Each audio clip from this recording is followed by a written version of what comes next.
So I am Mariyana Spyropoulos. I am one of the commissioners at the Metropolitan Water Reclamation District of Greater Chicago. We are a countywide agency that does two things. We treat wastewater and we manage stormwater.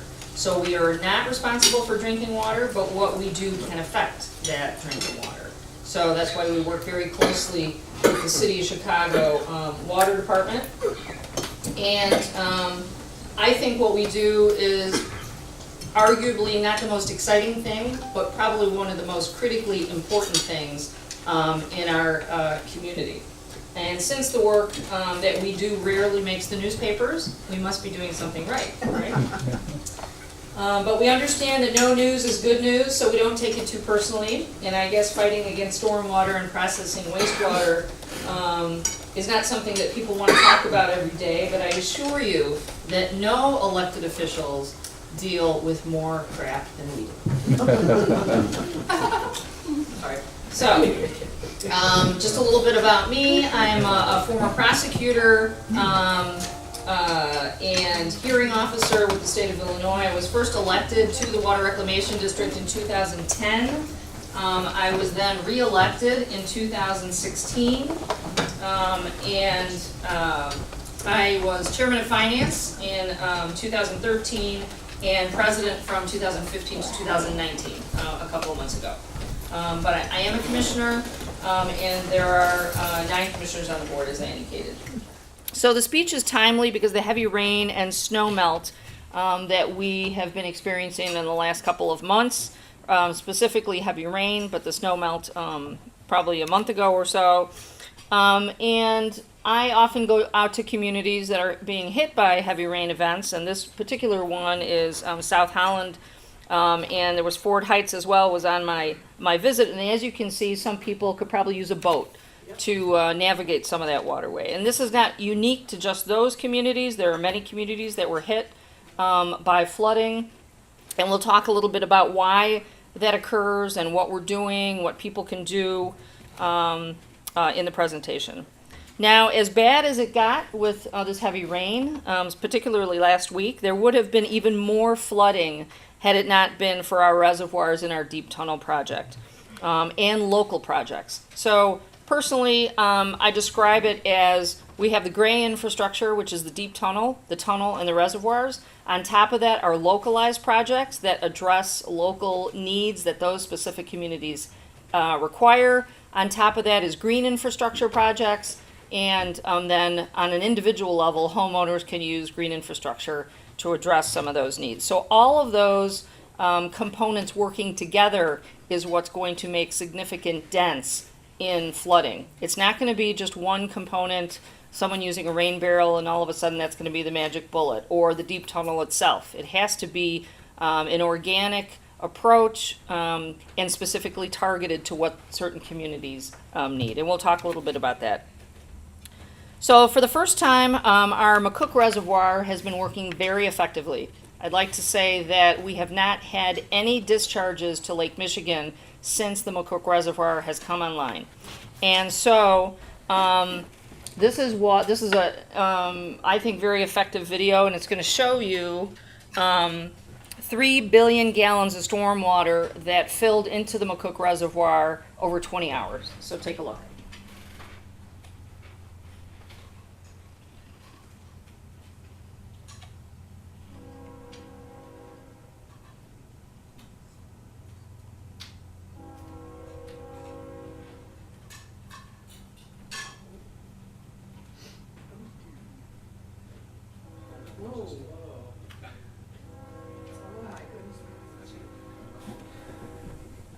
So I like to show this video for a couple of reasons. Just to give you the scale of some of the projects that we have. This is part of our Deep Tunnel project. Deep Tunnel is 109 miles of intersecting tunnels throughout the county and 3 strategically located reservoirs.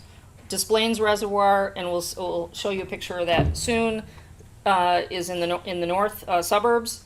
Thornton Reservoir in the southern suburbs, and this is the McCook Reservoir in the western suburbs. This holds 3.9 billion gallons of stormwater, and it sounds like a lot, but 1 inch of rain throughout Cook County is equal to 14 billion gallons of stormwater. not all of that comes to our reservoir. Some of it is absorbed on site, goes into various sewer systems. But once we got this online, we were able to reduce street flooding and basement flooding significantly. So it is working. So one of the aspects of my job that I enjoy is going out to talk to communities about our work and how we can assist them. Some of those talks are to students.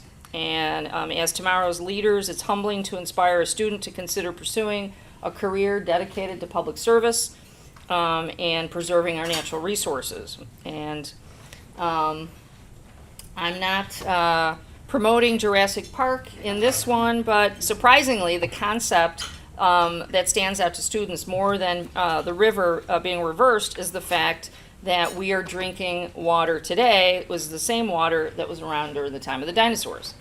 There's no new water. It's the same water that's been recycled through evaporation and precipitation and goes through various cycles. Unless there's some kind of well that hasn't been tapped into in the Earth's surface, we have the same water. The water in your water bottles could be the same water that was consumed by our friends, the dinosaurs. So, in fact, a recent study by the University of Michigan found that much of the water we drink today is older than the sun and the earth. Besides that, it represents the core of what the district is about, the importance of protecting our water environment. When you see how the district operations work and the role of the water cycle, you will see yourself not as a consumer of water, but as a trustee of our most vital resource. And that's for future generations. As Leonardo da Vinci said, water is the driving force for all nature. Protecting our water environment is what I'd like to talk about today. So what is the district? Many of you already know what the district is. We are not the Chicago Water Department or the local sewer agency.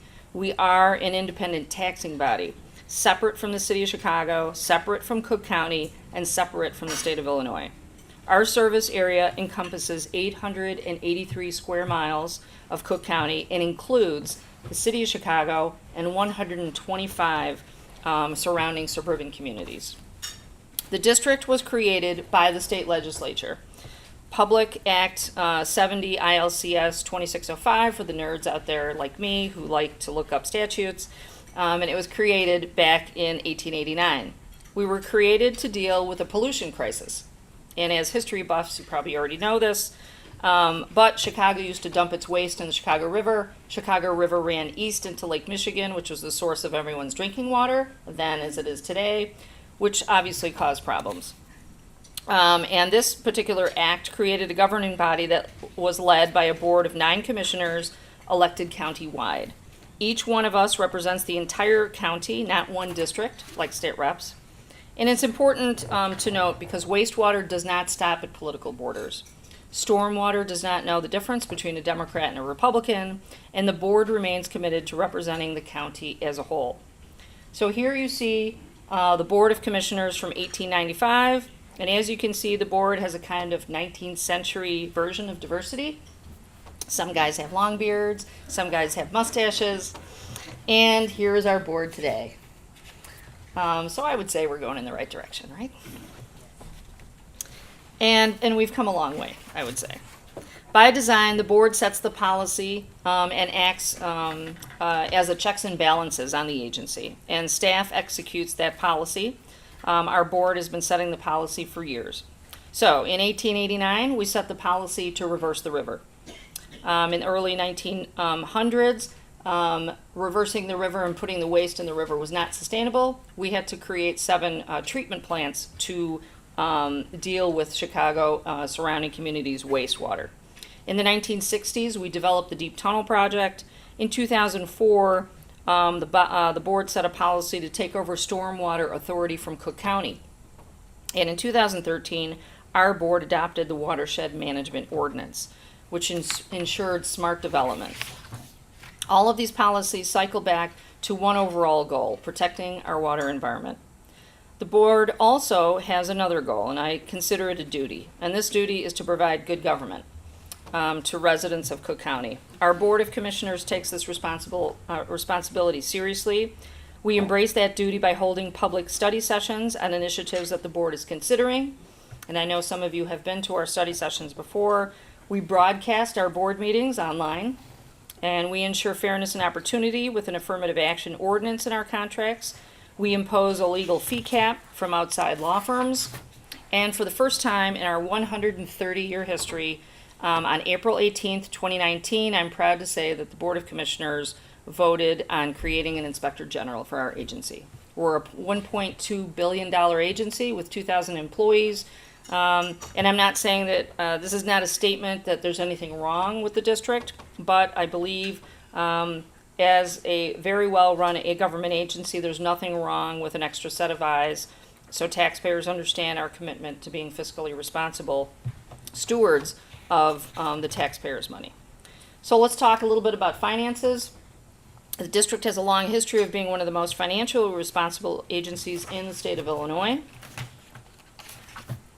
It's based on one core philosophy. It's not our money, it's the taxpayers' money. We had taxing authority since our inception in 1889, but tax dollars can only do so much to account for the type of infrastructure that we need. So we issue bonds, and for the first 80 years or so, the district operated on a pay-as-you-go basis. In the 1970s, we requested from the state legislature and were granted broader authority to sell bonds for capital projects. This gave us the flexibility to look long-term at major infrastructure projects, and while our statutory debt limit is 5.75% of the equalized assessed valuation, we as a policy have stayed below 2.5%, keeping our obligations reasonable. We have found funding through partnerships, and at least $1.1 billion of the TARP project came from the federal government, lessening the burden on local taxpayers. We found revenue in our real estate holdings, and we are one of the largest landowners of real estate in the state of Illinois with 24,000 acres of property. Most of that is used for our corporate purposes because it adjoins waterways. And to be able to access those waterways, it helps that we own that property. But some of the property is leased, and the rent obtained offsets our operating costs. We've been able to maximize this revenue stream, increasing our rent levels 110% from $10 million in 2010 to $22.6 million in 2018. Another place we started looking for revenue is through sustainability. We're taking the things that normally would have been considered waste and trying to find value in it. So this blue bag that you see on top of the rain barrel is actually compost that comes from our biosolids. So solids and liquids come to our treatment plant. I won't get into details because I know you just ate lunch, but those solids are never ending as long as we are here. And we're trying to make it into some kind of product that if you buy Milorganite from Home Depot, that's Milwaukee's biosolids. We are trying to market our biosolids here. So first, our biosolids, I talked about that. Second is effluent, which that's the liquid part. After wastewater goes through our treatment process, the end result is called effluent. We're selling this water to manufacturing and construction companies as an alternative to tap water. You do not need 100% drinking water in order to manufacture products. Why not use water that is 96% clean, which comes out of our plant? Third is biogas.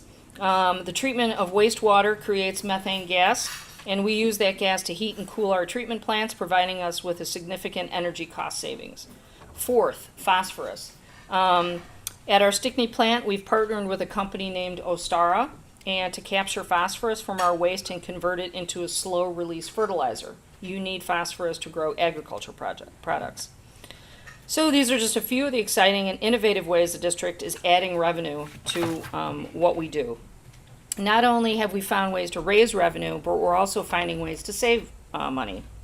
Spending for our overall operation, including capital costs and pension, has decreased $100 million a year from $1 billion in 2010 to $900 million in 2017.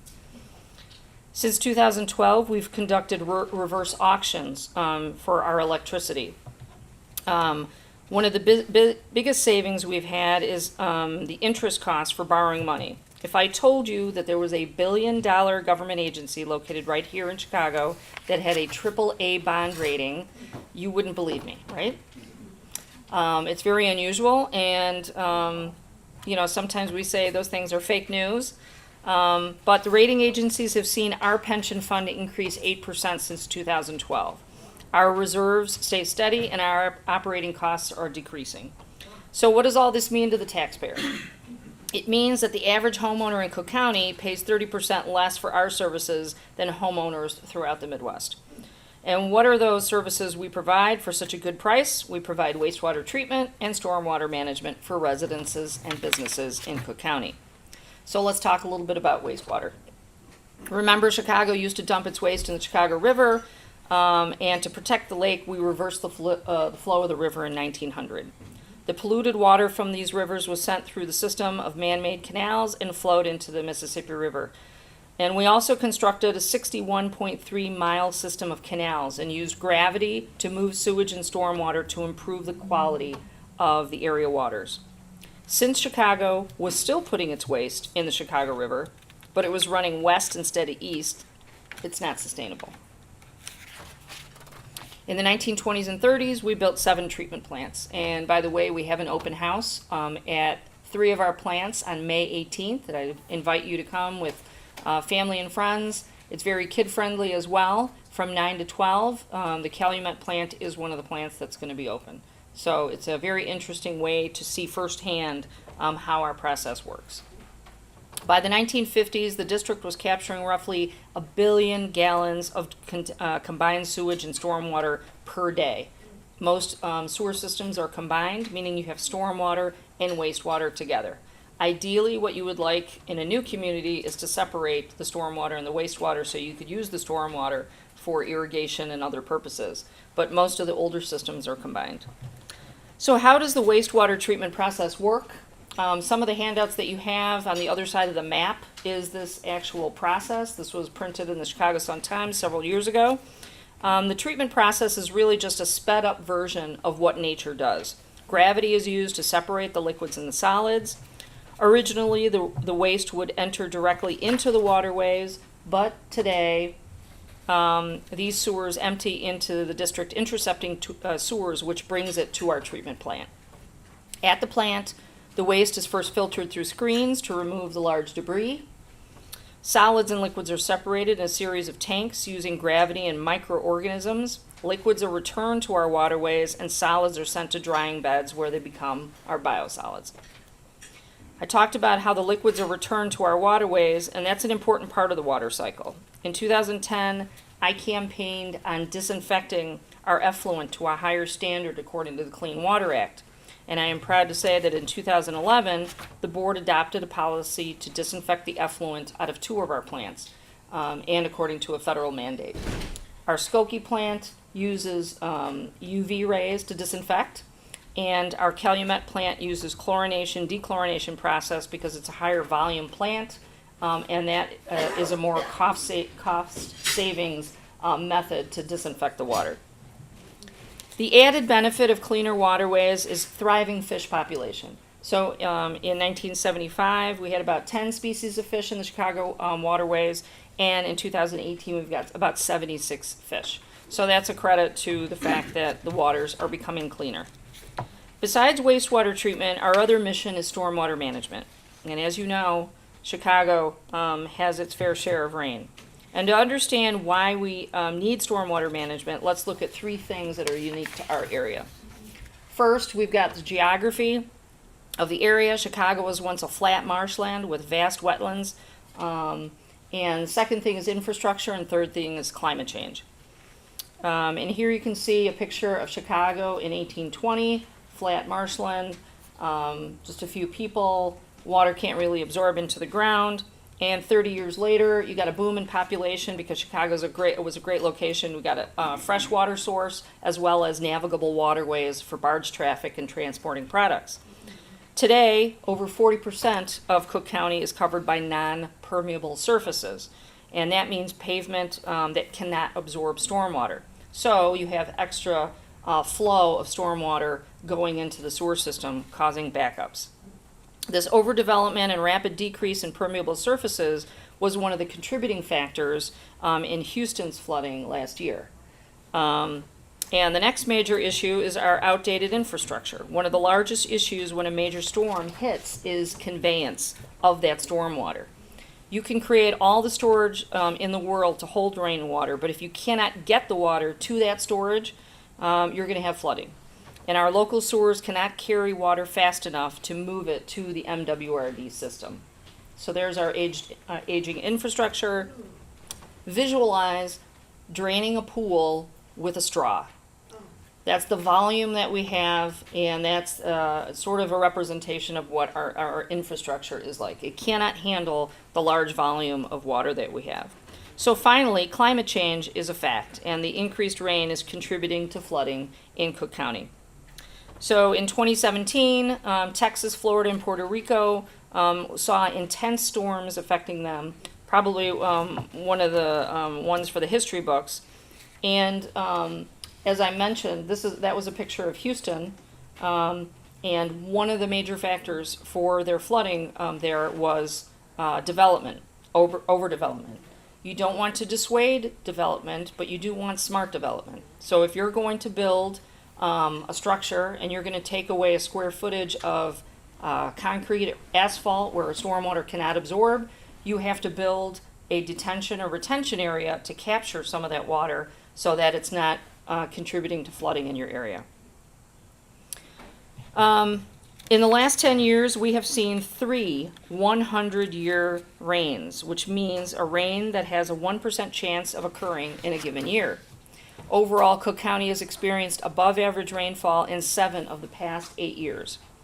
The amount of rain from these storms in such a short period of time simply cannot be handled by our local aging infrastructure. In fact, 1 inch of rain, as I mentioned to you, is 14 billion gallons of water throughout the county. And so how do we manage all of the stormwater and prevent flooding? One of our major tools is TARP, the Tunnel and Reservoir Plan, or the Deep Tunnel. It's one of the largest civil engineering projects in the world. And because of its scope and complexity, construction included 2 phases. The first phase involved the construction of 109 miles of deep tunnels. Tunnels are 300 feet below the ground and 30 feet in diameter. The tunnel provides about 2 billion gallons of storage. The second phase was the 3 strategically located reservoirs. Once the tunnels fill, the stormwater empties into huge reservoirs that act like giant bathtubs. It holds the water until the rain event ends, and that water can be pumped back to the treatment plant to be cleaned. So the Majewski Reservoir was completed in 1998, and that holds 350 million gallons, and that's in Des Plaines. The reservoir provides more than $350 million in flood reduction benefits to 11 square miles in the northwest side. The Thornton Reservoir, located in the southern end of Cook County, just north of the Tri-State Tollway, is currently the world's largest active reservoir. We excavated over 76 million tons of rock over 17 years to create it, and Thornton has a capacity of 7.9 billion gallons of stormwater. It benefits 14 communities and protects against about $40 million a year in flood damage. It was part of a quarry system, and it sort of gives you the scale by seeing the semi-trucks that are driving on that highway right next to it. Our third reservoir, the McCook Reservoir, is expected to exceed Thornton with 10 billion gallons of storage capacity. Our friends in the Carpenters Union did a great job in their Built to Last video explaining this reservoir. 20 miles northwest of Thornton, an even more ambitious project is taking place. There were portions of a quarry that existed at the time. We essentially have to dig the hole and the tunnels to connect it. This site is going to be 10 billion gallons. Thornton was a mere 7.9 billion gallons. So we got a little more excavation and aggregate that we have to deal with. Just to give you a visual in terms of trying to grasp the size of this location, you could fit 11 soldier fields on the surface, and then another stacked 11 soldier fields on top of that. A project of this size and scope requires dozens of different organizations and specialists to work together for one common goal: the safe and successful operation of the reservoir. You know, we couldn't do a project like this without carpenters as well as other trades. They play an important, critical part in any kind of project like this. And nothing is more critical than the ability to control the flow of water in and out of the reservoir. The gates in McCook are probably between 50 and 75,000 pounds apiece, and they work very similarly to the gates that are in Thornton. The difference in McCook is leading to the deep tunnel project, or leading to Thornton. The very first thing that has to be done is the gates have to be installed on the walls of the tunnel. The gate rails from one end to the other in 300 feet, the allowable misalignment allowed is 10 thousandths of an inch in 300 feet. This is what millwrights do. This is what we do. We can accurately install these guides and tracks for these gates so that when the gate is picked up by a crane and set into the hole, the gate will slide effortlessly from top to bottom. Tremendous amount of engineering work goes into this because of elevations, because of flow. I mean, there's no pumps that makes this water flow, so it has to be on a grade that is downhill from where it starts all the way to the lowest point. With the completion of McCook in 2029, TARP will finally be finished. The 109 miles of tunnels of both Thornton and McCook reservoirs, all of it will be online. But by then, we will have already saved hundreds of millions of dollars and kept nearly 4 million people safe and dry. So I've shown you the gray infrastructure, which is an important tool to manage stormwater. And to complement that, as I mentioned before, is our localized stormwater projects.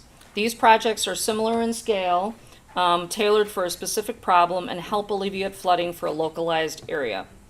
There are more than 79 current projects that include construction and/or design stages. Green infrastructure callouts are going to be in June of this year, so we'll be getting more project submissions from various communities. And Stormwater Phase 2 will be in the fourth quarter of this year. So we're constantly getting requests from communities to help them with projects. We assess the engineering.